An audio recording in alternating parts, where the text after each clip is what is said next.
সুপ্রভাত বন্ধুরা, আশা করি তোমরা সবাই ভালো আছো, সুস্থ আছো। আরও একটা মিনি ব্লগে তোমাদের স্বাগত। দেখো সকালটা শুরুটা এত গরম দিয়ে শুরু হলো, আর কি বলা যায়। যাই হোক, তাড়াতাড়ি রান্নাবান্না করতে শুরু করে দিয়েছি। এখানে রান্নাবান্না করছি, পাপা এখন ঘুমিয়ে গেছে। তো তোমাদের ওদিকে কেমন গরম পড়ছে অবশ্যই কমেন্ট করে জানিও। তো রান্নাবান্না হয়ে গেছে, এখানে একটা মাছের ঝাল আর শাকের তরকারি। গরমের সিম্পল মেনু, বেশি কিছু করতেও ভালো লাগে না। আর এখানে পাপার মাছ ভাজা ছিল, আর ওর খাবারটা কেটে রেখেছিলাম। যাই হোক, ও এখানে ওর পাপার কোলে খেলছিল। সেখানে ওই আমাদের এই ঘরের একজন দাদা ওর ছিল, সেই তাকে দেখে খুব হাসছিল। ও খুব বদমাশিও করে, এত বদমাশ হয়েছে না কিছু বলার নেই। যতটুকু কোলে থাকে ততটুকুই শান্ত।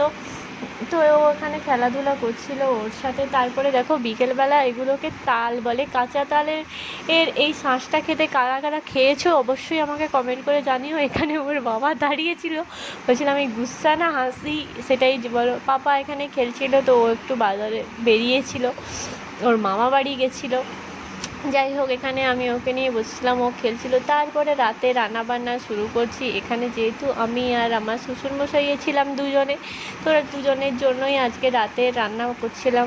মেয়েদের তো একটাই জীবন, রান্না আর ঘর বাচ্চা এইসব ছাড়াই আর কি। যারা ওয়ার্কিং ওমেন তাদের কথাটা আলাদা, কিন্তু আর বাদবাকি যারা হাউসওয়াইফ তাদের তো রান্নাবান্না করতেই হয়েছে, যতই গরম হোক যাই হোক। রাতের মেনু ছিল কুঁদরি আলু ভাজা, আর ডিনার করে